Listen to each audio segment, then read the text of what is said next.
各位朋友们好，今天是几号呀？今天是28号。28号。好，今天是28号。我又抽空上来了。我上来之后呢，先看到一位朋友的留言哈，他叫提人，对，提人啊，他的问题，香可你读一下哈。提人他就是有个儿子嘛，他跟他的儿子跟儿子的女朋友，都是属兔的，然后他就问，因为明年属兔的犯太岁嘛，他就问说他们明年合不合适结婚？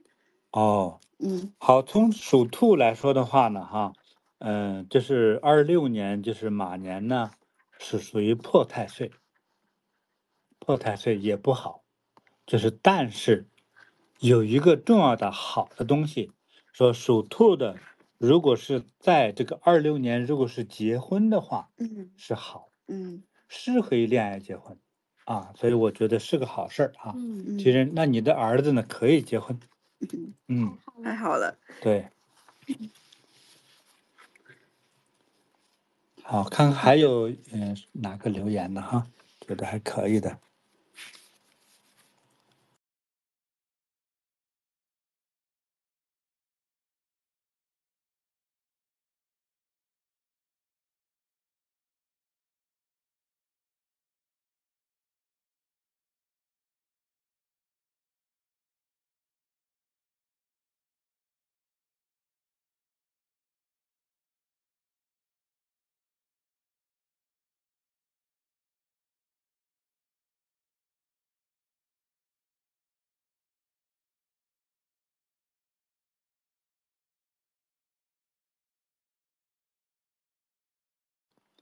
师傅，我们现在有一位网友在线，然后他留言说：“师傅您好，我的儿子今年犯太岁，也受到了惊吓，目前好几个月已经没有上学了。”这个网友现在在线上，我们要不要请他说一下他的问题？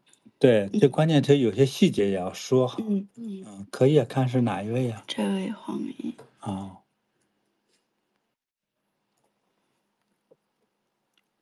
喂，您好，您好，可以开麦克风。黄奕。对，你打开左边的那个左下方麦克风的那个按钮，你要点开。左下角有个麦克风的标识。对。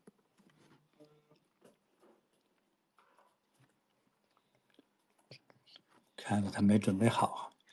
看一下，对。你好，黄奕。如果没准备好，让他准备一下。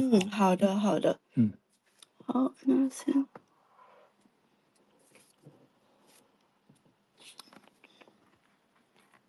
OK， 好，那继续。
师傅，我们还有一位网友叫信的，他是一位硅谷的网友。他说美国硅谷美国硅谷的网友。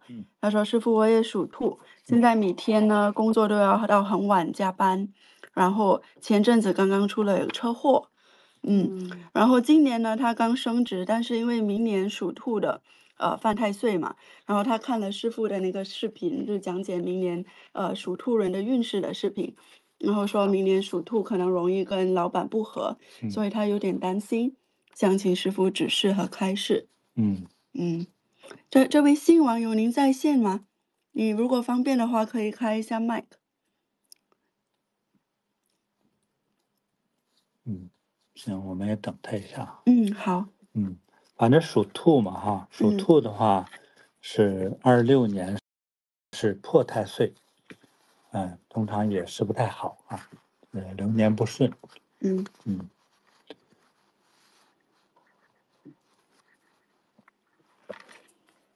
对，他已经请求了。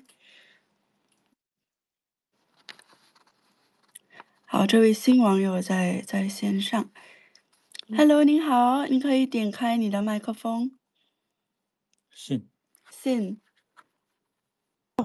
能听到吗？能听见，能听见。好，不好意思，谢谢师傅，我好幸运被抽中了。对，其实师傅是这样子的，我因为住硅谷，每天要 commute 很长时间，就前几天，对，因为也交通不好嘛，就是经常堵车。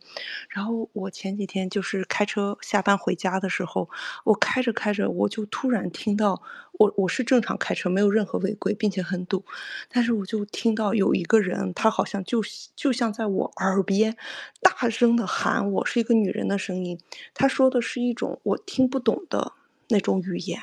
然后我当时就很受到惊吓，我以为是我堵到别人车道了，然后我抓紧换了车道，没开2、3分钟，又是同样的声音，同样的语言，又在我耳边很大声的，就是回响在整个车里。我当时我觉得我的心跳都已经到180了，就是非常非常害怕，就真的吓得都手有点抖。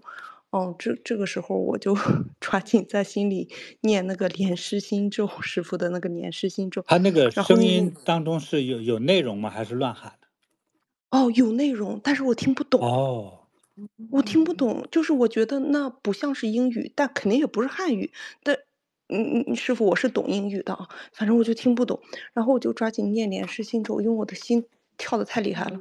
念莲师心咒之后，念一念，念一念，我就打了好多哈欠，流了好多眼泪，然后我心情慢慢平静了，然后我就没有再念。这个时候我那个车里充满了一种骚臭味儿。那是邪灵啊。对，然后我就，对，我这么一说，好害怕，就很感恩师傅嘛，就是因为我车上也是有放经书啊之类的，所以我就有点担心我这个。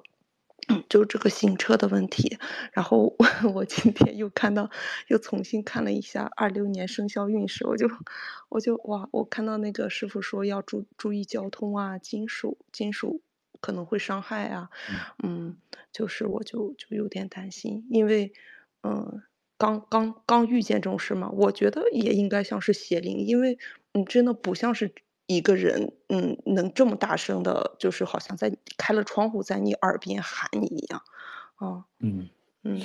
我也想请问一下哈，就是为了判断是正确的，就是你的近期像1个月以内，没有遇到过什么特别不吉祥的事吗？好像也没有，没有啊。但是好像也没有，就是因为我10月份才刚从国内回来，就在国内度假了1个月。那在国内度假，我基本上都是去普陀山啊、灵隐寺啊，都是在拜拜。但是回来之后，我也不知道为什么，我就特别的累和特别的那个肩膀啊、脖子都很不舒服。我不知道是因为在国内啊。就是旅行劳累又带孩子的原因，还是其他？一个是我猜呢，一个是与劳累哈有关系，但是劳累之后通常不至于这样的反应哈，就是可能会去某山头遇到一些邪的东西那我呢会帮你收一下，好吧？感恩师傅，那感恩师傅，特别感恩。对，我现在就来吧。这个啊，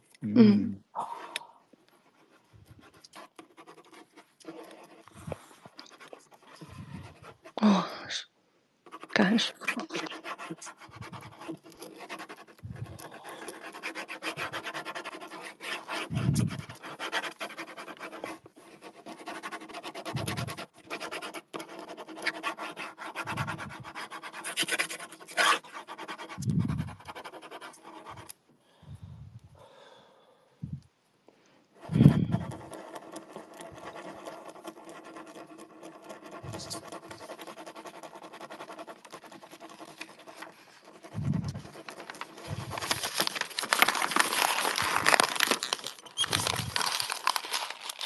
来，把它拿出去烧掉啊！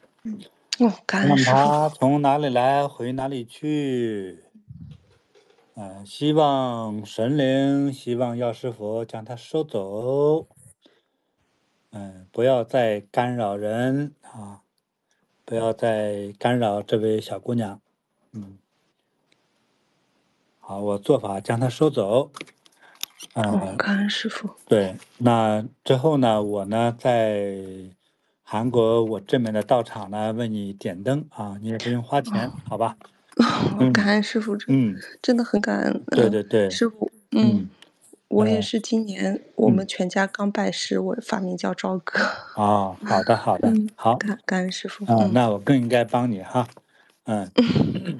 师父，您已经帮我们全家很多了。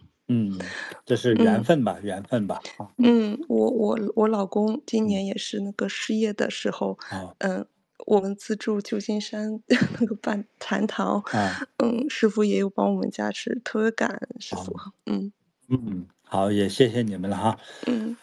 好，这个邪灵我就帮你收走了啊。感恩师父。也同时呢，就是为你们全家呢，就会在韩国松亭道场呢，为你们全家点上1年的这个保平安灯。感恩师父。因为对，真的很感动。我们19年到现在，真的全都是很多车祸上的问题，都是师父保佑。因为我每天开车就是回家的时候，因为特别堵车，有的时候就要2个小时，尤其现在冬令时，我就有点很害怕。是，反正是要小心一点哈。像有咱菩提的法物能带在身上是最好啊。好。好，我希望我还有佛菩萨、神灵呢，都会保你，在任何状态下都是平安吉祥的。收到，感恩师父。好，一定会好的。好，收到，感恩师父，真的，给我一颗定心丸，因为，真的是我有被吓到。然后之后那几天我都不行，我就提不起精神来。然后还好，我去参加了一个禅堂的义工，就是正好禅堂有义工大会，我在那里有接受加持才，这个星期才有点精神。就是整个人就我知道我是被吓到了，我也有听师父的那个安魂啊招魂，我有在慈悲音上听，但是我还是觉得我的能量就是上不来。好，我理解，我会帮你了哈。还有呢，你在接下来晚上想睡觉呢，想睡得踏实一些呢。那第一个，你心情要放松。那么第二个，如果有时间的话，做一会儿功，或者是走上哪怕半小时的八卦。就在家里走哈，厨房哪一块空间大一点的地方哈。那么第三个的话呢，给你一个特别简单并有效的，就是开水冲鸡蛋。什么意思？用开水冲鸡蛋吗？就是买来的新鲜鸡蛋嘛哈。那先拿一个大碗哈，就正常吃饭的碗。现烧一壶比较开的水。把这个鸡蛋打到碗里呢，先准备上筷子，一边往里浇一边搅和啊。把这个鸡蛋呢，反正用开水冲的吧哈，就是比较几乎其实，这个开水冲鸡蛋那个这个液体就会变熟了。对，烫熟了，所以把那个喝下去，对，鸡蛋黄的就变偏白了，这个就比较好哈。再滴上2滴那种芝麻香油。在不烫嘴的情况下把它喝掉。好。对，咱们之前都拍过这个哈，在在 YouTube 上能找到。好。对，YouTube 上头有金菩提养生食谱啊。对，叫安神止咳蛋花汤。对，它对于这个晚上睡不好觉特别好，像早晨如果这样喝的话，是综合性大补，男女都是有不同的补法，就特别好，并且润肺止渴、安神。对，师傅，我就是晚上睡着睡着，半夜我会咳嗽，我会把自己咳醒。哦。然后今天就很奇怪，其实我们感恩节聚餐之后，明明睡得很好的，我突然就做梦嘛，我在说梦话，我觉得很真实。我想问我老公一件事，我说你是不是会做手术？我就想问他这一点。我还把他给叫醒了，他还很生气，他说你大半夜叫我干嘛？行了行了，你老公不会做手术的哈，会好好的哈。好了好了，一会儿你就睡哈。好，谢谢。不好意思。好的好的，行好，一切吉祥如意哈。收到，感恩师傅。好的好的，感恩师傅，拜拜拜拜。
师傅，我们还有一位叫 Lini 的网友，刚刚也是留言说：“师傅好，我的孩子是属马的，明年是小6有个大考，然后也是他的本命年嘛。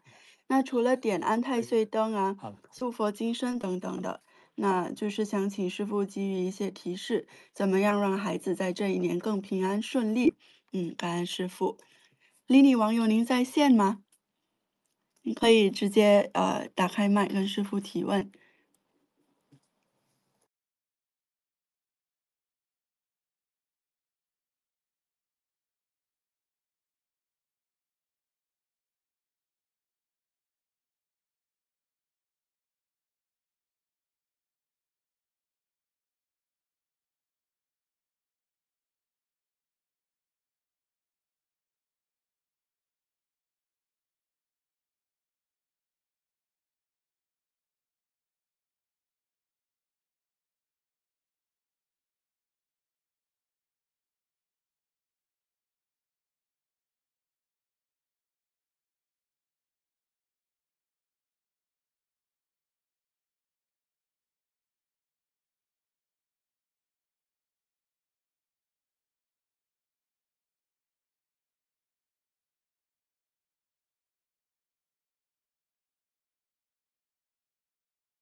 师傅好，这里有一个网友哈，他叫金提物，他有这样的提问，就是想请师傅指导。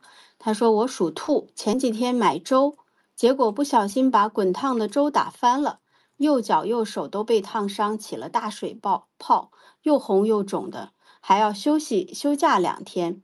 那请师傅提点我，除了供灯之外，我还需要做些什么保平安？感恩师傅。他是烫到手啊，脚和手都烫到了，右边的脚和手，就是因为滚烫的粥给烫了。脚和手啊。对，他属兔，就今年其实还没有犯太岁，但是明年他就要犯太岁了。就出现了这样的事情。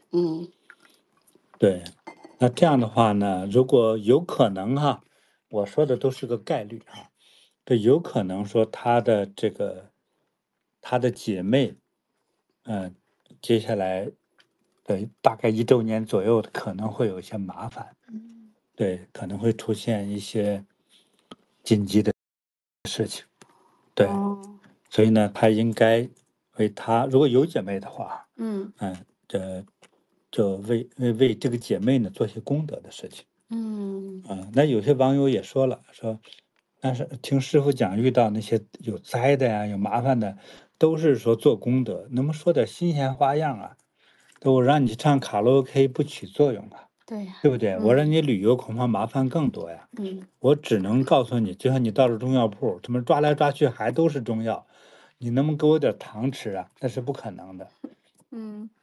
糖不能治病啊。对，因为很多人，我们自己在我们的经验当中来说哈，看到的问题，就是说，比如说今年同样这个年，比如说你们的生活环境、工作环境都是几乎是同样的，但是人家就是顺利，可你就不顺利，你就不吉祥，对不对？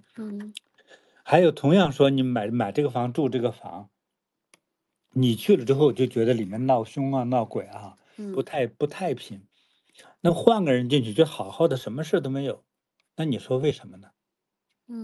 还是你的功德与能量之间的差异，不是说，但是确实也有一些个别的凶宅哈，谁进去都会感觉到凶气，但是在一般情况下的，有些人住的就觉得凶宅，那换一个人进去就什么事都没有。那我的研究是，如果你的能量差，或者功德不够等等的，那就是住上好宅像凶宅，知道吗？你比方说有很多人坐那个拖拉机习惯了，你坐着小汽车不行，受不了，吐。享不了这个福。享不了这个福。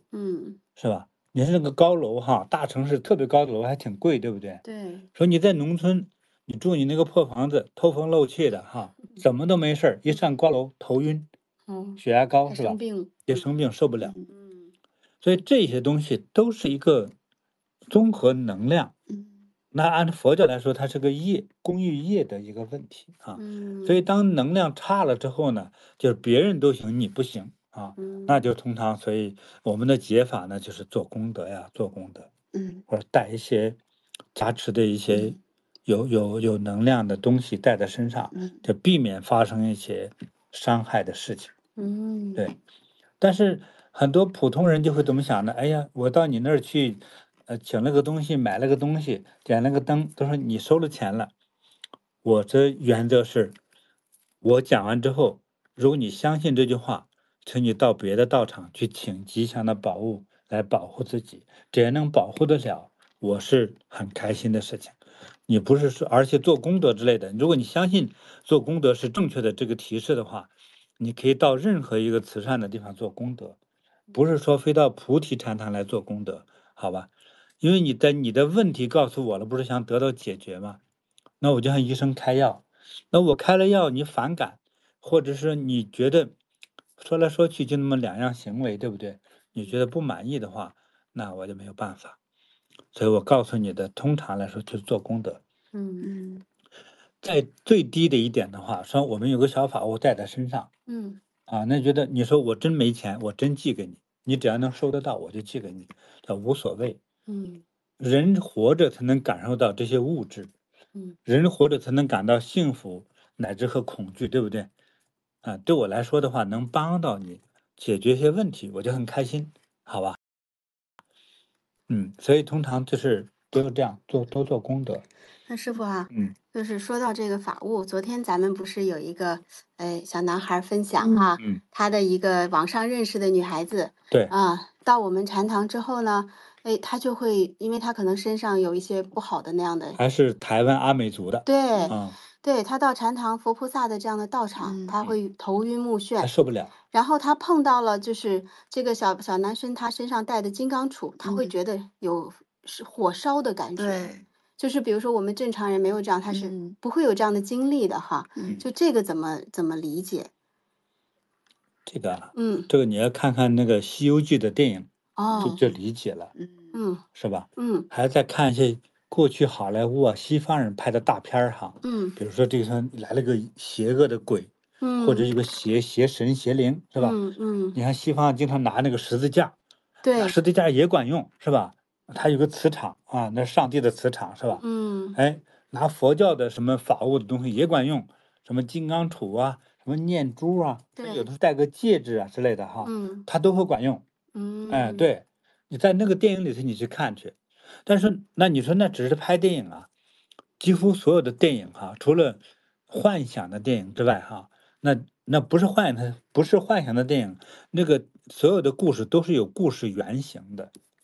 发生了这个事儿，那就有人说了，有人就记了，对不对？很善于写书，就把它记下来，整理成一本书。结果呢，这个电影导演和这个厉害的编剧看到了这个脚本之后，说：“哇，这个太好了！如果拍成电影的话，大家肯定喜欢看。”所以在电影中的很多的事迹哈，都是来自于生活。哎，所以就像我之前讲过，怎么样测试止痛药有效呢？你要痛才行。有痛啊，你的身体是痛啊，头痛、牙痛、腰痛、肚子痛，对不对？哎，它如果是综合的止痛药的话，你一吃它就不痛了，才能知道哦，这个真有效。那你给一个不痛的人吃的话，那管用吗？这不管用，还把胃烧坏了，对吧？对，所以呢，这个现象哈，就是说有这些问题需求的时候，你又知道这些修行和不修行的差异，还有些法物，还有做功德这个吉祥的这种帮助，对你产生的作用，你到时候自己是知道的。你自己撞了车，大难不死，车撞得稀巴烂，对不对？你大难不死，这个你难道自己一点感觉没有吗？对不对？所以这个的话，一定是要想知道止痛药的作用，你要有疼痛再来试。要想说我的法物能不能帮你辟邪，你要有中邪才行，或者你要有灾难发生才行，就会知道这些法物的作用。所以一些真正中了邪的这个人哈，对，他看到我们的法物哈，就是我们普通加持一个法物，他觉得就像修记之中哈，是啊某个神灵拿那个武器放着冒着火一样，是他们受不了。但是我们普通人说看着拿了一把宝剑就是一把宝剑，对，但是邪灵一看你的宝剑是冒着火的，是，还有呢一把宝剑，普通宝剑哈，更高级的剑的话呢，法剑的话，就是比如说这个剑只有1米长，对不对？普通人看着1米长，但是邪恶的人一看这个剑哈，可能100米长，哦，而且那个火焰也窜了300米高，就它变成一个巨大无比的一个像宇宙的一个神器一样的东西。那邪灵敢过来吗？不敢，就不敢了。你看啊，无论东方西方哈，我现在只是想起来，你还画耶稣，头顶上是不是有道光啊？光环像个日光灯环一样，是吧？哎，那东方的佛呢？也是啊有个背难道他们俩商量好了，咱头上一人弄个环儿，就显得咱神圣？那为啥都有嘞？是因为有多个人看到他们头顶上放着光，是这样的。在某部经文，《阿弥陀经》还是哪部经当中，还是说，哎，他看到佛放大光明啊，他说一层一层的光，让整个宇宙都照亮，对不对？对，他看他放一个小光环算个啥呀？对不对？所以他放这个光的话，照出去不是这一个宇宙，可能1000个宇宙，它多是个世界，但是只是我们普通人看不到这道光。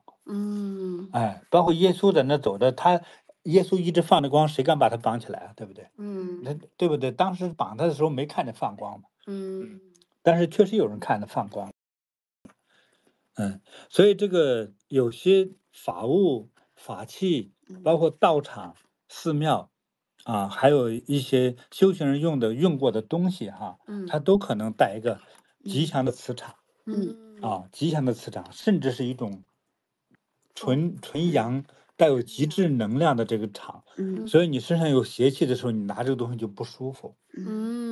对，我在年轻的时候啊，有个同学给我买了一块手表，我还挺喜欢哈，就是像一个小飞机的一个标识哈，也不贵，那表很薄，戴着也挺轻的啊。对，当时在中国嘛，就是曾经有一个这种年轻的学者，他也是一个报社的记者，他这学究型的人物，因为年轻嘛，也不懂。他说这个东西，他说我不是贬低哈，就是一种讨论。说这个东西真的会有些能量吗？啊，他有的说有，你比如说你用手来比划师傅加持过这个东西，可能有种感觉。他说我本身我是迟钝型的，能让我有感觉吗？我说这个还是说的是对。有些你的皮肤啊都烫得起水泡，你也没觉得痛，对不对？就这么迟钝的人，对不对？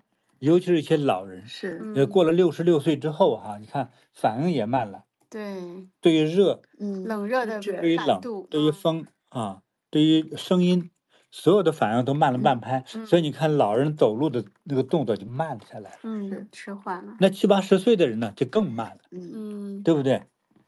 那还有人当中这个体质哈，有的人哈，风还没来开始打喷嚏，说哇风咋这么大？其实别人看哪有风啊，对不对？这么敏感。但是有的人呢，那风使劲吹，说你冷吗？哪冷啊？又没风没雨的，这风管这么大，你没感觉？麻木呢，是吧？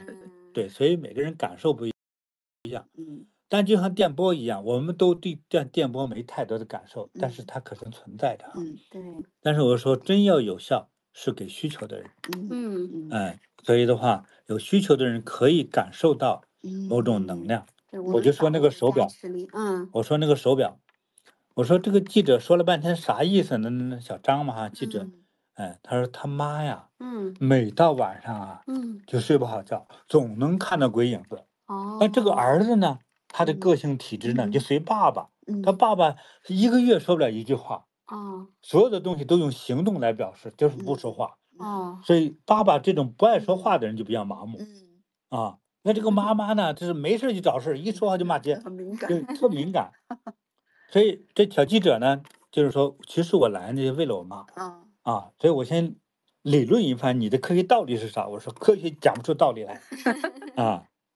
你拿一个东西让我妈带着有好处，你说你妈呢就在门外头请进来，我把我手表送给她带上。这样的你带上我的手表，可能你会有所改变，对不对？我也不敢说呀，人家也是记者呀，到底是不是管用啊？不知道。反正我的真诚有了，我这个手表上戴了有半年了，你就戴上又不沉嘛，老太太一开心一进来，还没治病呢，先弄块表戴，开心了。一看是个外国人做的表，自从戴上之后，他就睡觉就不摘了。给他儿子说，给他儿子捎话跟我说，花钱多少钱？我把这表买了。我说不，你把手表还给我。他说就不还，但是我给你钱。我说别人送的反正我也没花钱嘛，我就送给你吧。这老太太从此戴上那个，一睡觉就戴上手表。她晚上睡得可好了。太好了，好玩吧哈？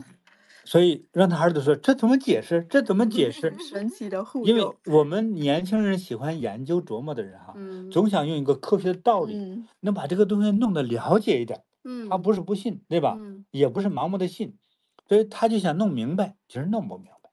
这种事儿哈，这个通过这个修法啊，比如说人与神的沟通，人与佛的沟通哈，还有在佛教里头要修佛啊，完了之后修的像佛一样。那可能我们的磁场之中带有一些，比如说保护的能量辟邪的能量啊，这是有可能的感恩师父。对，所以你的说体悟那个他那个烫那个右手右脚对，通常是如果体悟如果在场的话，你可以在网上留言他分享了师父，他说他有一个妹妹，有妹妹有。那你妹妹明年可能会有点危机哈。这因为是烫嘛哈，这是与这个火相关哈，所以明年你妹妹严重的要留意健康问题。对，就可能会出问题。但是你呢提到这儿的时候，你肯定说怎么办呢？我呢在韩国松亭闭关中心为你全家，包括你妹妹哈，点上这个保平安灯，管不管用不知道，反正也不需要你花钱，好吧？就是这样子哈。我希望把这个祝福给你们全家哈，得到保佑，得到吉祥。那过几年如果见了面之后，你请我喝杯咖啡，喝杯茶就可以了，好吧？就是这样子哈。太感恩师傅了。不客气。好的，师傅。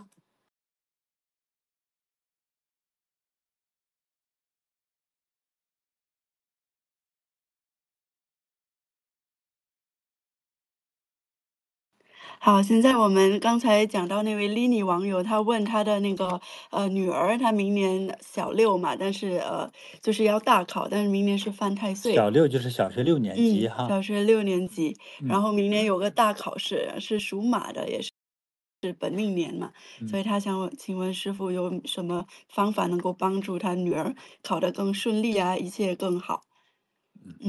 好。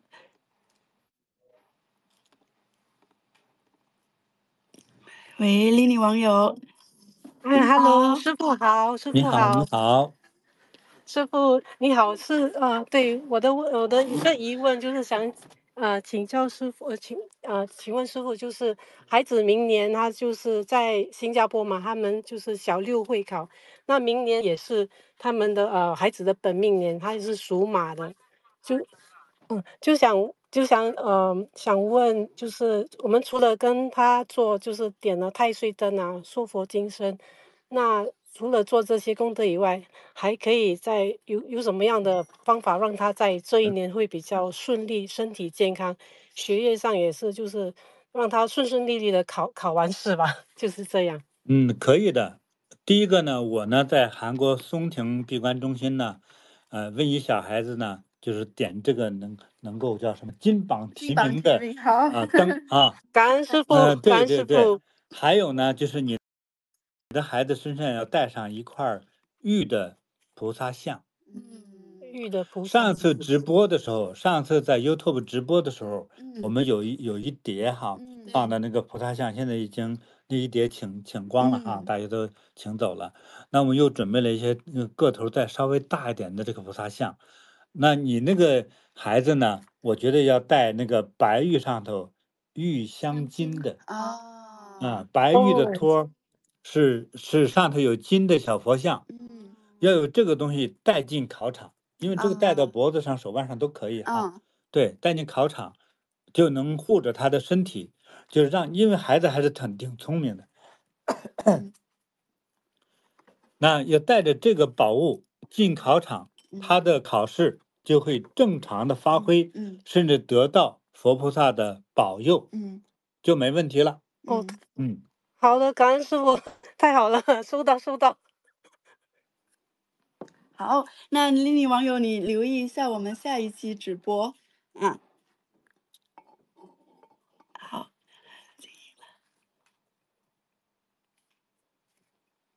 对，给他那个留。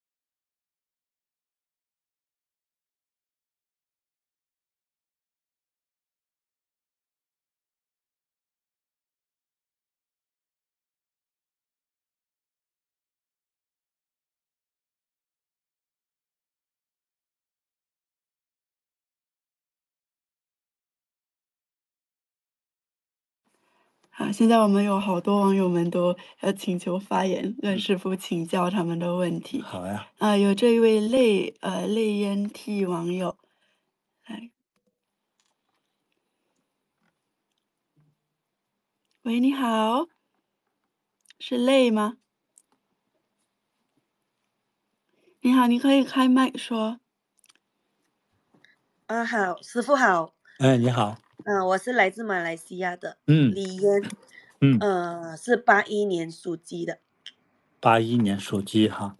我好幸运，真的得到师傅的，就是能够和师傅说话。属鸡。然后我是因为2022年，然后年29。那一年没有年30就年29，我的丈夫就突然间变了另外一个人，就完全是不能跟我沟通。然后到目前为止已经4年，然后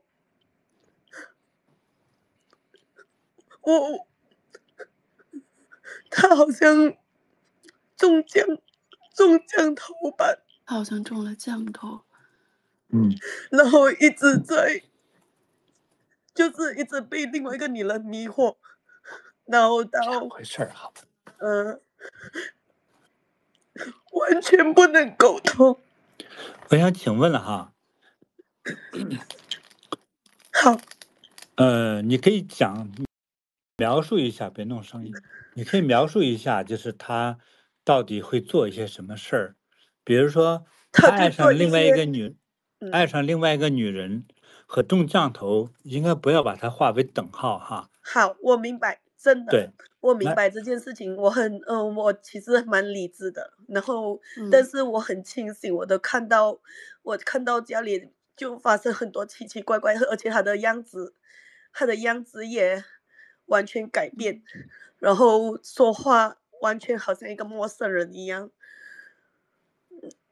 就他做的事情是很完全就是很不正常的。你能告诉我你丈夫除了回家里，其实对他好。累呀，你描述一下丈夫到底都发生了哪些改变？还有丈夫的名字或者小名能告诉我吗？我能感觉一下他到底是不是中了上邪啊？他叫伟奇。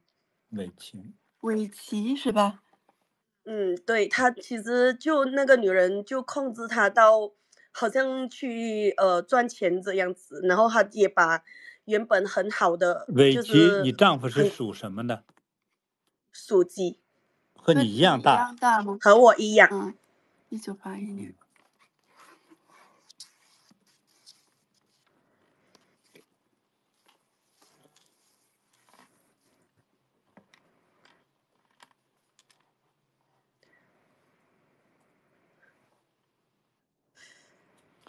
我不太相信他中邪哈，他是就他太严重了，其实到目前为止是婚姻还没有结束，可是他就完全就我不知道什么原因，我真的不知道，但是他的行为、他的举止、其实对他自己来说也是一个破坏，就是连工作也没了，然后钱也没了，什么都没了。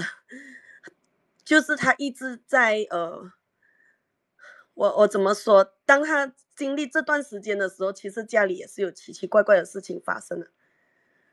就是我每天听到门口，就是每天早上就那个垃圾箱，就好像有人在开了出去这样。其实我有去留意看，但不是人了，不是人所为了。然后孩子方面也是有一些奇奇怪怪的行为，家里也是有一些东西好像食物被开了，但是不是我们，就是我还有我2个孩子做的，就是不是我们。然后因为这样的事情，所以我也就突然间看到面子书上有那个金刚杵的法物，我就被引领到这个菩提禅修去。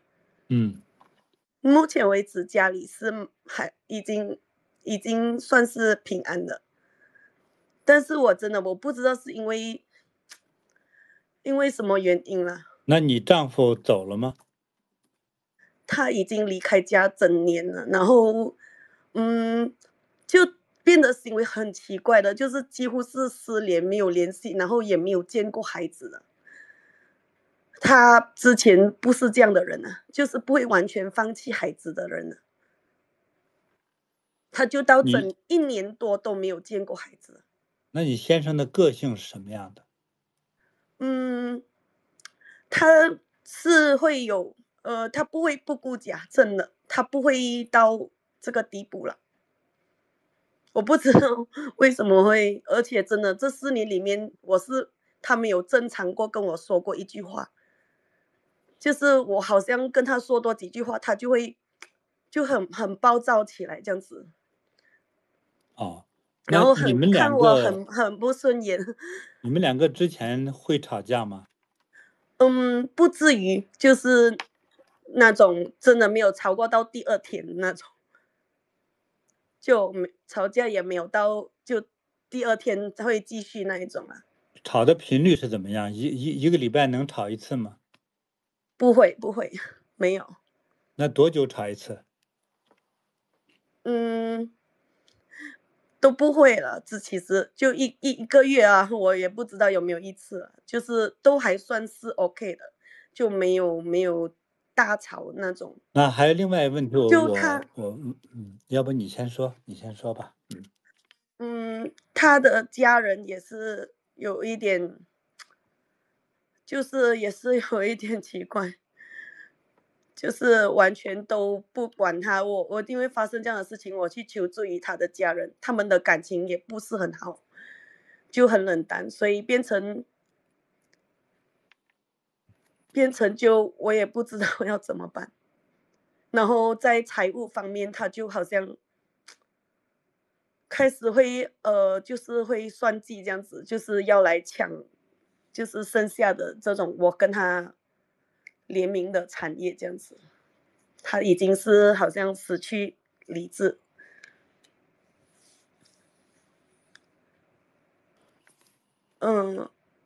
我在想，因为我也不知道是否是祖先，或者是我自己的问题，或者是，但是我真的我看得出他很奇怪，不是因为我放不下这个婚姻，然后现在就算我要跟他解决这件事情，他也是会失踪，就是表现得很奇怪了，讲的话也很奇怪了，就是说他没有办法了，就他也很无奈了。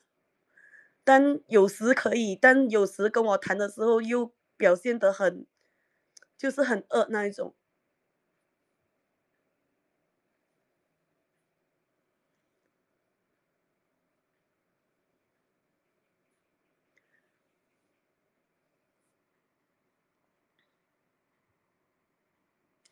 师傅啊，我想请问，就是如果师傅说不相信他是中奖头，可是他的完全他的表现就是他每天以前在家的时候，他中了的时候，他会就是很饿啦，然后每天半夜3、4点，凌晨3、4点才回来，5、6点他又出去了。他做一些很奇怪，然后他一直讲骗话，他的骗话是很幼稚的，就是没有人会相信的那一种。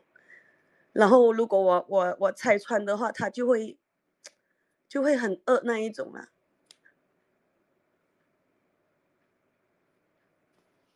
对，你讲的很好，但是我觉得这些话和中邪有关系吗？我就是表达不出我看到的东西。OK，我就是其实我也很无奈，就是我告诉每一个人，别人都会觉得，这只是普通的，就是那个出轨啊、背叛啊等等。我相信，如果真的是出轨背叛，其实我也愿意跟他去解决这件事情啊，就是他要离婚啊，还是什么，我都愿意去配合啦。我觉得也没有意义了。如果到这个地步，他已经离家1年多了，但是好，我就解决不了这件事情。对，就是那个师姐啊，我们也是理解哈，你经历了这样的事情，确实可能心里也是比较这儿说，要不然他听不见。对，心里也是不太容易接受了哈。但是师傅刚才有跟你讲啊，我们就是没有看到先生中邪，那因为我们也不是当事人，所以确实，为什么先生会做出这样的，就是跟你之间就是突然之间就离开啦，包括家庭也，好像他的家庭好像也不是很接受哈，你们这个在一起的这样的情况。不是的，其实我们就是之前在他的家庭是就 normal 的，就是很正常的，就是因为他这样子过后，然后他可能他家人也很冷漠了，就说对，就是他家嗯人也突然变得冷漠，很奇怪。就是正常来讲，你知道吗？你像一对般来讲，老一辈都是劝和不劝离的，是不是啊？就是如果说，哎呦，看着儿子不懂事了，那还有媳妇儿，还有孙子呢，那肯定不会说是，就是肯定是要劝儿子的啊。所以这个其中，哎呀，就是不知道有什么误会啊，或者是你们之间这个我们就不太了解了，主要是啊。他就劝我说他不管这个儿子了，然后他就劝我说，你就好好的养大孩子，然后就这样。嗯好，你那个讲的这个内容呢，和我看的它有一点的差别，但是我要声明呢，这个东西不是破案，我看不了那么准啊，仅仅供你参考。好，但是怎么讲呢？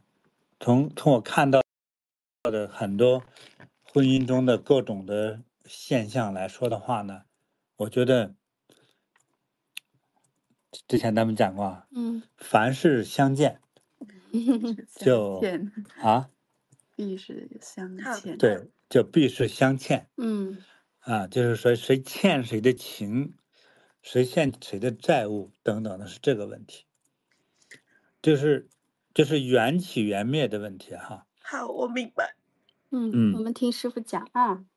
好，这个师父缘分来的时候呢，就觉得哇，这个不在一起的话就会痛苦万分，都没法活下去。但是缘分灭的时候，你其实就会发现对方像变了一个人，因为他没有了那份对你的情感，没有了那份疼爱，没有了那份包容的时候，他就换成一个陌生人的嘴脸，甚至有时候换成类似一个仇人的嘴脸的时候，你可能看他觉得就是变了一个人。就是说你听到的声音或者看到的东西，这个可能，这个我不否认哈，这个是有可能。但是我说它是叫被下降，或者是不被下降又怎么样的？对。但是我看到了不是属于中邪下降的问题，我们用法术是没有办法的。好的，师父。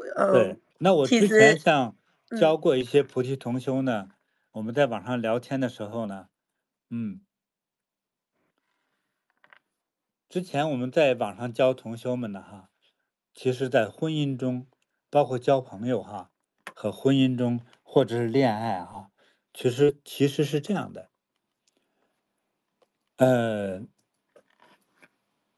世界上比较难的事情，就是普通人中哈，比较难的事情，其实就是婚姻，就是两个陌生人非要走在一起建立一个家庭生活，这本身就是一个矛盾的事情，知道吗？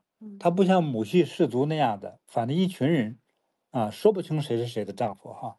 其实那个也不存在这个问题啊。但是呢，当我们非要社会习惯说就是一男一女一夫一妻，非要捏在一起过日子，我倒觉得哈，哪怕男的长得很帅很有钱，女的长得很漂亮，对不对？这个只是3个月的激情，等3个月过去了，真要说咱们搬在一起，现在不经常大家就同居在一起了，或者就是结婚了，住在一起了，立刻面对生活的时候，第一个就是买房写谁的名字，对不对？很多如果姑娘长得比较漂亮的话，那丈母娘最难对付，说必须，如果你爱她，你有把这个房产，你这个房产名字地契要写到我女儿的名字上，至少占一半，实在不行占1/5也可以，好吧？你用钱来表示你是爱她的，对不对？这分你的个人的这种叫做优秀的程度到什么程度，对吧？如果长得又不漂亮，又缺心眼，又说话爱骂人，也是，比如说女方呢，妈妈就说了，丈母娘就说了，你要爱我女儿，你把这个房产证改上我女儿的名字。男方说滚，我不缺你这样的，对吧？所以分自己的各种的条件啊。还有一个呢，无论怎样呢，婚姻走到了一起去之后，有时候为什么容易变故？我觉得在佛经里头，尤其是看六祖坛经的话，哈，这些慧能大师那些话当中，会最后有一些结论性的语言，是这样的：若知前世因，现在受者是；若知来世果，现在做的事。这句话哈，正在发生矛盾的人一听，也许并不痛快哈，也不一定真的理解，但是宏观上大概是这样的。就是比如说，我们先拿这位女士哈，她说的这个问题的话，那你是不是我的问题？如果不是中邪的话哈，你不管说她是不是中邪啊，你在家里对她好吗？这第一。第二个，对她嘘寒问暖吗？第三个，为她煮饭吗？还煮了几次啊？还有呢，赚的钱都是谁拿的？男人赚的钱归谁来管？那么第五个问题就是，你的公公婆婆关于赡养和服务的问题、伺候的问题，作为媳妇，你有做得更主动吗？对吧？如果这些问题都会觉得你如果做得好，就是100分嘛。如果你最多做到50分，甚至对他父母的情况，你最多做到了20分、10分的话，男人一定会离家出走的。就各种原因，身体没走，他的精神也会走的。所以我认为你是个好人。你说的其实都是诡异现象。如果是有人有能力用下降头给一个你先生，应该有很多财富吧？对不对？就是我用功夫来治你，我总有个图谋吧，对不对？如果会下降头的人也是要收费服务的。是。如果你狗屁不是，连钱都没有，对不对？吃饭都困难了，我就值得给你下降头。我下降头也是有资本的呀，对不对？我也投资啊，我图个啥呀？就像有人来认干爹，这干爹就是个穷光汉，除了欠债啥都没有，有人去认他干爹嘛，对不对？凡是干女儿多的都是富老头，对不对？包括被诅咒也好，认干爹也好，他都是有一个利益的一个吸引，对不对？我才会发生了这些，我下降头，我把你弄迷糊了之后，把你钱抢掉，对不对？如果有一个妖孽的女人，为了得到你老公，完了之后请这个巫师下降头，之后把你老公勾走，那你老公是一个商店经理，自己收入很高，在马来西亚这个月收入超过10万马币，这个是有可能的。如果没有这么高一个资格的话，我觉得要多想一想，好吧？因为我用我的功夫看的时候，你的先生没有这个什么巫师下降头的问题。那你再争辩说非一定要有这个事情，我就帮不了。但是刚才的话，我也告诉你，事在人为。事在人为。你自己做事，如果对先生对你真的舍不得放下你，你赶他走他不走，对不对？你病了之后他都快哭了，他就是真爱你的，对不对？说你都没有哭，他气哭了走了，这个东西就是另外一个问题了哈。所以自己思考吧。我的言论不一定令你满意，但是呢，我没有别的方法让你满意，你要思考一下，好好思考一下。很多事情很多的麻烦是自己造的。就是因果的这个关系嘛。谁讨厌谁，我离开谁；谁可爱，我去追求谁。这个东西都是自己造的东西，对不对？你就追一个男人也好，或者你老公已经在手的老公跑了，你自己想有没有跑的原因？除了有人下降头之外的原因有吗？你现在不用告诉我，你自己去想好吗？要不然你的讲的事情其实永远都说不清楚。我们一说真正的道理了，你说就是下降头了，那就没有理可讲，因为没有办法破这个案嘛。对，好吧，我还是相信的夫妻关系是人为导致的。就是你的行为导致了先生可能离开，是先生放着你这个家里的好太太不顾，非要去追另外一个人，何况他工作都没有了，对不对？他值得吗？不值得。一个中年男人是最懂得的基本的生活条件、生活的资格，对不对？所以要想一想，一个男人在家里头连基本说话的地位都没有的时候，叫哪个男人都会跑掉。好了，咱们找下位吧。好的，感恩师师傅。傅。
好，我们再选一位网友，这个山涛 Chua，你好，你好，山涛。喂，你好。喂，师傅好。哎，你好。师傅好。哎。嘿，师傅，我想请问，因为我有一个台湾的朋友哈，他就是帮人做那个点穴按摩的。他明年是属马的。可是他就星期三的时候，他就打电话给我说，就是他的房东哦，其实他住在房东那里，其实蛮久一段时间，有大约10年多的时间了。可是突然间跟他说他的孩子要回来，他必须赶他出去，就是要他在其他地方再租房子。可是台北的那个物价这些那个租金都非常的贵，他就很烦，为了这些都非常的烦，他就觉得很不顺这样子。然后在星期三的时候，他就在路上走的时候，突然间就是一辆脚踏车往他那一方面就是冲过来，那他就为了要闪那个脚踏车哈，他就可能他的姿势还是撞到一个部分哈，他的尾骨就一直非常的痛。所以我就是想说，因为明年他是属马，可是现在好像已经感觉到那个邪气开始在往他，就是呃开冲始煞之气。对，那个冲煞之气，他感觉好像那个冲煞之气开始，他已经受到那个影响这样子，所以我不知道有什么办法可以帮他度过这一次这个难关，因为他不容易，他的先生跟他已经没有在一起了，那他一个人就是要照顾他3个孩子，他们就是租了一个房子啊，现在这样子。哦。好的，首先这个属马的朋友呢，到这个26年哈，他是犯2个太岁。哦，对，就比较严重一点，对吧？因为是本命年。本命年啊，就是犯太岁加刑太岁。是这个刑的话呢，还涉及到一个是受刑罚或者受伤官司，对，啊，刑法官司，与这个法律相关的，还有身体受伤，就容易发生这种事。就是靠近这个马年的这个时候，通常有的人呢，就是这个能量已经开始发生了。所以对他已经开始觉得一切开始那个不顺的那个能量一直往他那里，他就很压力，他就说他不知道怎么办，他没有办法支付那个庞大的房租，然后他自己本身也赚不多，他是帮人家做那个点穴按摩嘛，然后儿子也是不是赚很多钱，都是在 Seven 那里打工，就是收那个做 cashier 的，对。收费的哈。对，收费的。好的，他就是收入比较低，又住在台北这个贵的城市哈。那首先呢，我会帮你的朋友哈。当然你可以在留言之中呢写上你这朋友的名字哈。我现在可以讲他的名字吗？也可以啊。好，他姓刘，他叫美满。美满。对。刘美满。对。这个容易记哈。对。名字非常好听。属马的，那应该有多少？40多了吧？48，明年。应该是差不多这个年龄层，因为他孩子都打工了嘛，应该在48。对，他孩子打工，他有3个孩子。那就是了，那应该48哈。好，这个几大这个犯太岁的时间哈，从36到48，到60哈，这几个其实都挺容易出很大的问题哈。反正这个犯太岁之年，一般来说是有点不太平静的啊。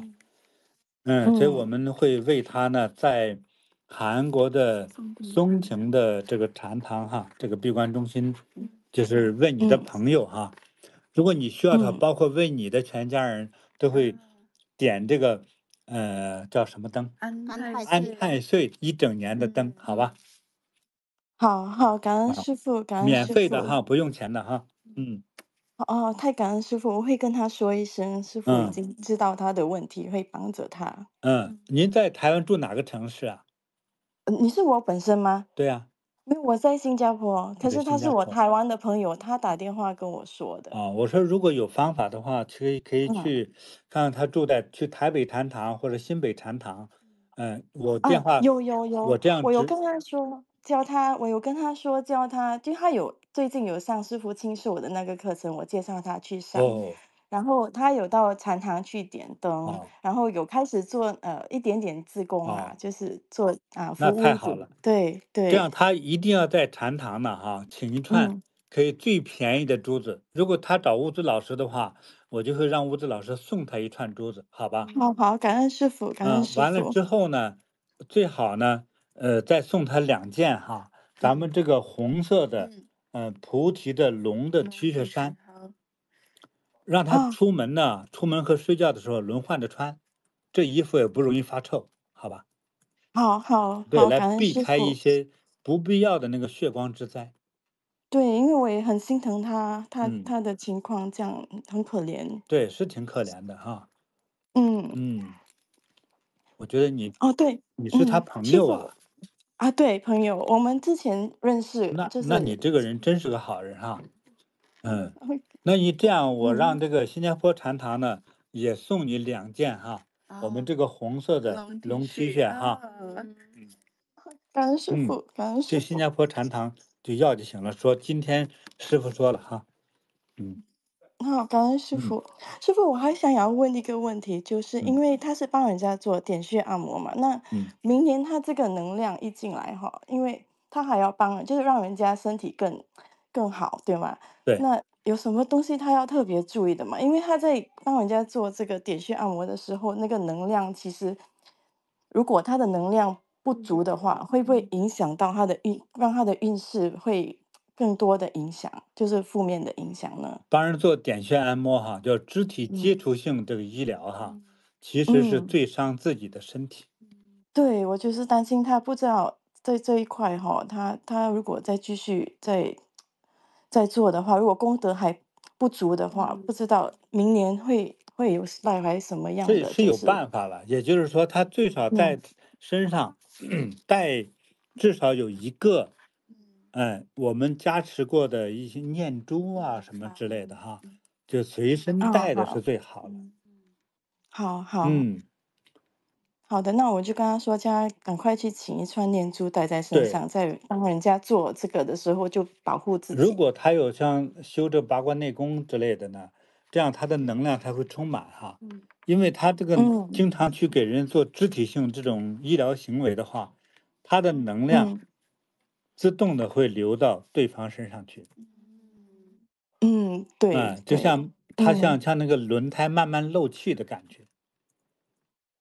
就补到人家的身上去，他自己就没错了，漏气，他自己的能量就减少了，就减弱了。所以能量弱了之后还容易出问题。对，好，所以如果他身上带有一些我们加持过的这些念珠啊什么的，对他应该说有一定的帮助。好的，感恩师父，我会跟他说。好的。好，谢谢你。感恩。好，再见。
好，我们下一位网友，这一位 Wendy Low。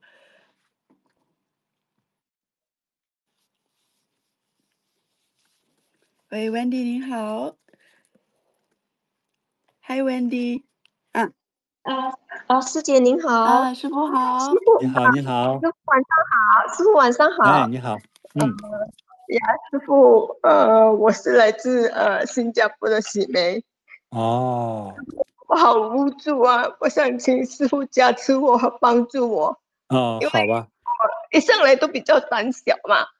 所以我在2018年的时候就得了乳癌，就是右边的，然后已经做了手术、化疗这些，后来持续到现在已经7年了嘛。然后之前他们看到我左房的乳房也是有钙片，就是良性的，但是我最近就是从去年开始嘛，就因为工作很压力，所以就因为我也是有听过师父的那个开示说情绪嘛，就是也会影响到我们的疾病，所以我就觉得我应该是这样，所以我就决定放下工作，我就在9月的时候辞职了。但是很不幸的，我在10月的时候，就是回去在复诊的时候去照那个乳房，左边乳房的时候，他们就看到有一个小肿块，然后腋下是有淋巴有一点肿。我当时就是很难过，我不知道怎么做师父。但是我这几天，我从11月20号，我有去到昨天，我上了8天的健身班，昨天也满了。但是在这几天，我都感觉到师父有一直在加持我，帮助我。师父，我真的很感恩您，师父。你参加这个班对你的健康有没有一点帮助啊？有，我真的受益满满，尤其是在师傅那个击鼓加持的时候，我真的是有感觉到，我整个那个，因为我一向来肠胃不好，当我在做大光明的时候，我的眼泪是一直流，然后我的胃就一直就是有气呀、当师傅在做加持的时候，我就一直要呕吐，而且我卡在那个喉咙的痰也吐出来了。哦，这个很好啊，就是对你的身体来了一个大清洗啊。对，很舒服。等到最后，师傅说疾病出来，那时我整个脚一直抖，然后我就是一直哭，过后我就整个人很舒服。但是我就想请师傅，想请问师傅，因为我感觉到，他们之前在10月31号，他们有跟我做一个 biopsy， 就是说乳房的那个是恶性的，但是腋下的时候，当我去手术的时候，我手握着师傅的唐卡，但是就是他们医生，我有听到他们在讲，医生说他照不到东西，没有看到那个2mm 的那个淋巴瘤肿，但是那个护士就跟医生说，他们在10月31号的时候，在10月21号的时候，他们有照到有一个结果之后就照不到了。对，这个好呀。对，师傅真的是很感恩，因为我手上从头到尾都握着你的唐卡。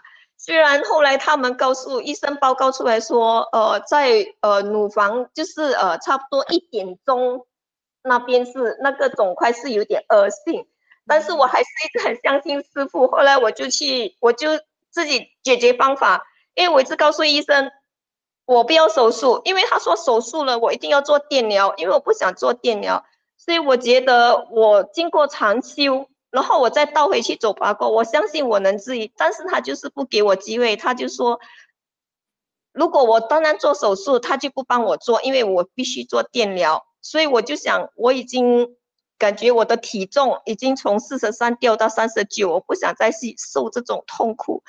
然后这几天呢，我就感觉到那个肿块就好像比较软了，就感觉到没有一块东西在我身上这样，然后我就写到那个水结晶的故事嘛，所以我就一直跟他说你是我知道你是慈悲善良的，我说我不想你待在我身上太久，然后让医生把你挨一刀，所以就请你到宇宙去快乐的生活。然后我就感觉到昨天就玩得比较舒服了，而且在做大光明的时候，那个白点，我相信那个是白点的部分，因为医生他们说到时还要跟我做多一个穿刺，做检查那个白点是不是恶性的，那边就会痒，然后我去做它有几个点，就是有痕这样红红，我相信那个是白点，过后就不痒了咯，我就没有感觉到那种不舒服的，所以我就想请问师傅，我可以就是我可以不需要这个手，可以经过我，如果我最近我一直努力的去回去禅堂祈福啊，然后共修啊这些，在家也努力的做，然后走八卦，我想不要动手术，可以吗？因为我真的是很怕，我就想请求师傅给我意见，我真的好乱，但是我这几天上了那个8天的课，我真的是很舒服，整个人都轻松了。好，首先呢，就是说我听到了你的这些故事了哈，你去跟着上禅修课呢，对你有帮助，这个你也讲过了啊。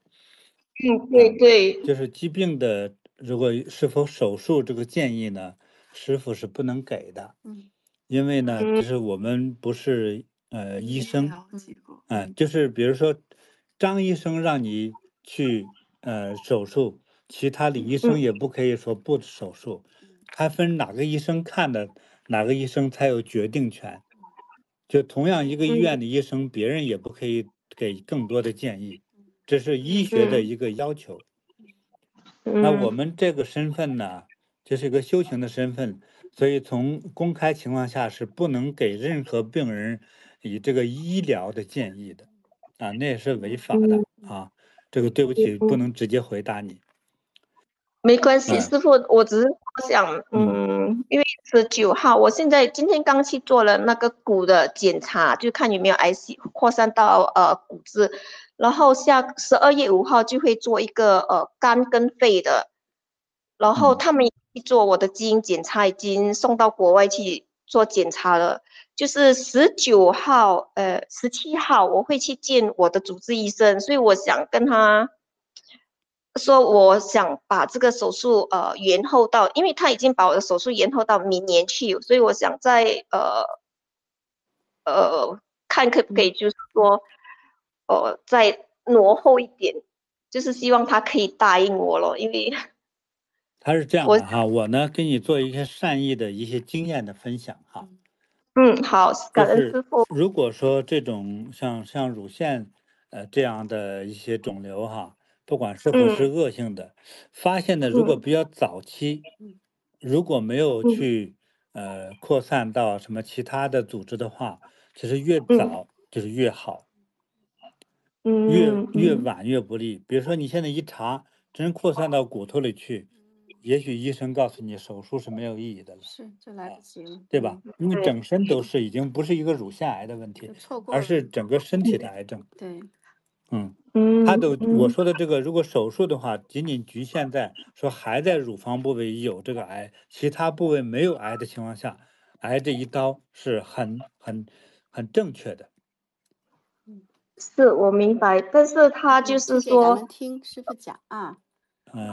就是呢，如果通过禅修呢，可以使你的这个康复这个期哈，可以延长到可能更久，20年、30年，甚至40年都是有可能。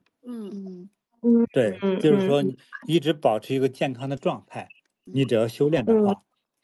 但是如果不做这个手术，因为每个人的体质哈，还有遗传基因不同，所以这个东西会不会去扩散它，这个没人可以确定的。对，我就想帮你，我也不能答应说你别做手术，那不能保证它会不会变得更坏啊。是。明白。对，所以医生的这个建议还是比较科学的呢。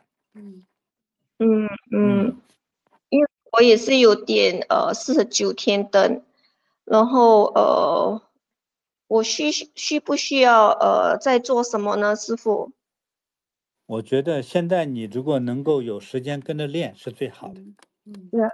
对，好。可以。你就点这个灯就可以了啊。好，请师傅再帮我加持赋予我，会给我比较因为当我一怕的时候，我的心就好像好不舒服啊。对，怕的时候都是这样啊。所以我呢也会为你呢点1整年的哈，这个安太岁保平安长寿灯，好吧？感恩师傅，感恩师傅，是免费的哈。感恩师傅。也希望佛菩萨能护佑你哈，希望不要有更多的癌，希望所有的癌症和疾病都消失哈。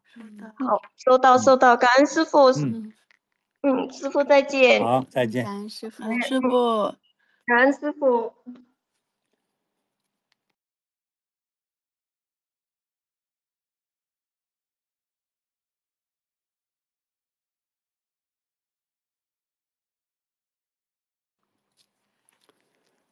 听到大家的各种各样的问题哈，也是让我也很开眼界哈，也锻炼我，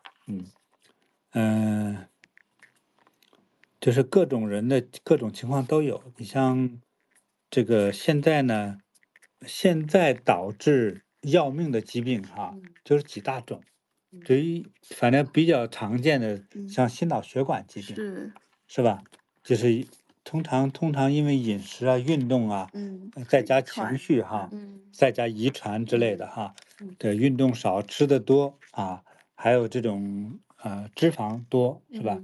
尤其是血管里头糖多、脂肪多，又都成为一个新一代的要命的杀手哈。所以大家呢还是注意，一个是尽量是少吃糖，少吃肉，油脂也少一些，也要适当的增加一点运动。但是人到了中年以后哈，就是剧烈运动也是恐怖的哈。所以我们说运动，大家不懂，有的人说我去健身房，那个很重的大铁家伙使劲拉使劲举哈，有的就那一下脑血管破裂，就变成身体内出血哈。当那个动脉出血哈严重的时候，人就没了。这就是运动也是到中老年，尤其是50岁以后哈，这个运动的话也还是要挑挑拣拣，就不能太吃力的，不能对，要做轻运动。我觉得像走八卦呀，这个八卦健身操哈，或者是走长路啊，这些都是挺好的运动。就不要做特别吃力，特别的，让自己心跳一定要像年轻人哈，做运动心跳一定要超过125下，是吧？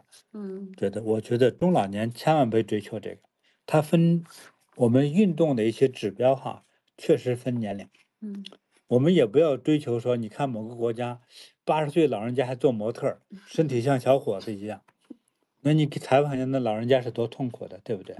像这样的好的基因的人是不多的。那多数8岁的人走路都希望拄着个棍子，如果能走就很好了，对不对？这更不要说做模特了，那个身材像小伙子，这种几率哈，就是几乎是300万分之一吧那是很少的。所以我们有点年龄之后，我们的各种机能自然退化了。退化之后，但是我们也争取我们更健康、更长寿。所以一定要抽出一定的时间，禅修、念佛、走八卦、去做义工，甚至是做功德帮别人就是最好的做功德。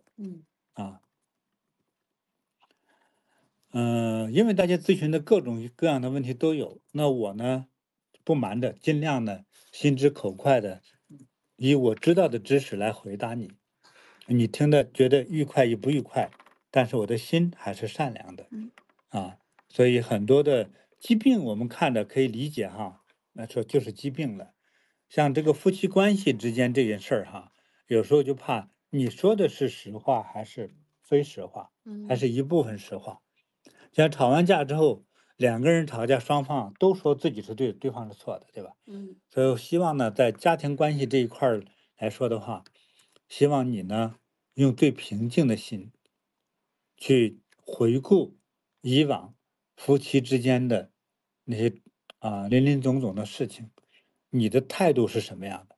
如果你是男人，你做好了多少做丈夫、做父亲，甚至做儿子的种种的职责责任？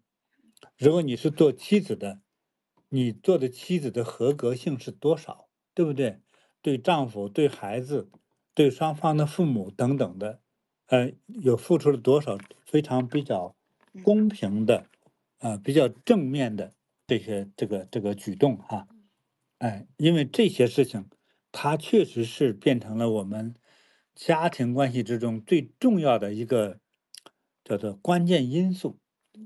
说有的时候一个恩爱的夫妻，说对方突然消失了跑了，你说什么原因都不知道，或者是邪恶的原因，我觉得邪灵并不邪，最邪是人心哈，就是因为人心稍稍歪一点哈，就像一个指南针一样，在中间这个表针的这一点差了一丝那放出去10公里的时候就偏了几十米所以我们的心中有了一点偏差，我们接人待物的时候，又对待家庭的直系成员和间接系这个亲属成员的时候，就可能有偏离了，或者是不公正，或者是根本就是歪曲的，甚至还有贬低老婆、贬低丈夫的都有。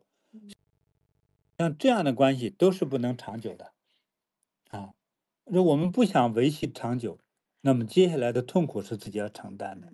但是要想自己这个婚姻情感生活要圆满要坚持下去，不要破裂掉，我们就要去懂得去奉献，去关心。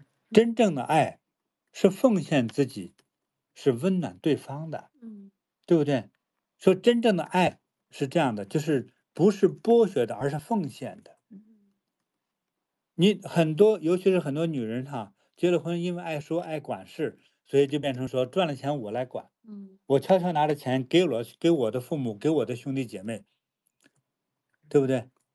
但是你的公公婆婆啊，对方你的什么大叔子、小叔子之类的，这个不行，那个不行，对不对？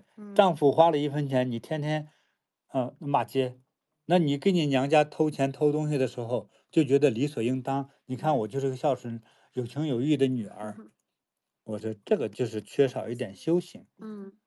光顾着爱自己和自己的娘家的家人，而破坏了你自己的幸福的婚姻呢。其实跟你最长久的就是你的夫妻之间这个关系，知道吗？而不是跟你的父母，是吧？女儿往家偷，父母只赞赏，我只能说是一家人的糊涂，也将来会成为女儿的悲哀啊。所以的话，很多人说嫁出去女儿如同泼出去的水，让女儿自己解决好自己家庭问题，反而这是真正女人父母的智慧的语言呐。你学会面对你现有这个家庭，建立好你的家庭，才是你长久的幸福之计呀。对，所以我的提醒和感恩就到这里哈。希望你慢慢消化，慢慢理解。其实人这一生哈，都是从一边恐惧着来到这个世界上，一边恐惧着，又心不甘情不愿的又得去结个婚，从来没生过孩子，还得生个孩子养。就觉得自己是个孩子，还得生个宝宝，自己当个妈，对不对？所以整个这个学习的过程其实都是陌生的，所以能做好的几率不高。但是你越不会做，痛苦就越多，障碍就麻烦就越多。但是越学得好，做得好，你的幸福就多，你的爱就多啊。所以包括说，因为这样的对事物的理解，带给你的情绪如何，带给你家人的情绪如何，又引发了你和家人的疾病。情绪会引发很多麻烦的疾病，这都是一脉相连的。甚至你要发家，你让丈夫能多挣钱，一定要想到，那你作为一个太太，你是怎么启发丈夫的？当丈夫的灰心丧气的时候，你有没有给他一鼓励和安慰？来，哪怕丈夫今天赔了钱，你怎么鼓励他？我丈夫是最棒的。你相信你有过吗？丈夫说不能挣钱的时候，说你看你总不如别人家老。丈夫好不容易挣了钱的时候，说你千万不要把钱拿出去一分，这都是我的，对不对？丈夫出去多谈个判，说你跟哪个女人去混去了，又去究竟啊，又去追杀呀，又是密探呐，所以这些很多行为我们都要学习啊。所以呢，这个夫妻之间的合作之路，是一个永远要学习的话题。我们永远要有一个叫谦卑、真诚、学习的心，用学习的心，你才能学习因为什么都不懂，总感觉到对方就很简单，很容易管。用这样一种思维，你肯定形同于搬起石头砸自己的脚。希望大家都有一个美好吉祥的未来。对，今天给大家直播聊天就到这儿。好，祝大家晚安，大家吉祥。感恩师父。